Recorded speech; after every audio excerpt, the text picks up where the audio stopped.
Plaza Canteen. Dito po yung dating sinihan eh. Ngayon yung kay Sayo. Ito yung dating munisipyo. Ito yung dating plaza. Kaya meron ng bagong munisipyo. Dito kami nanonood sine. Pagkakataos manood sine. Kakain dito ng pansit palabok. Mga 1970s. Hindi siya nagbago, ganun po.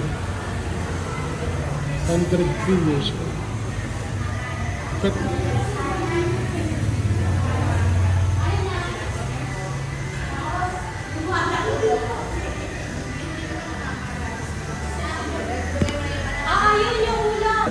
pagkakatapos po ng sine na punta rin. 1920 po pala ito, itong Plaza Canteen. 103 years old na. Wala pa. Binalikan namin ng misis ko. Sobrang tagal na. Akala namin mga 70 years old.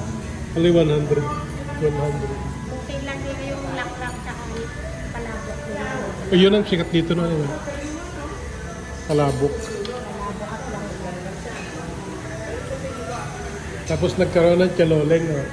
Yun ang nakalaban niya. Chaloleng.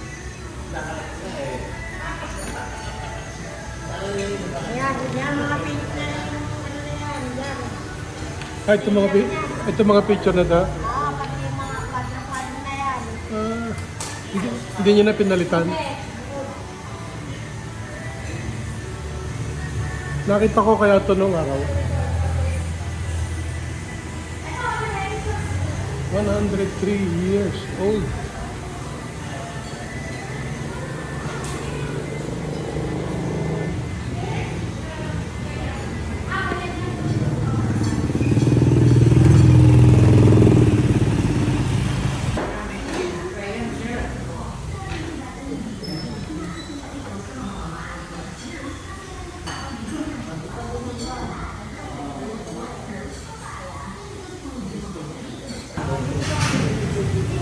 Yung mga silya, original ito.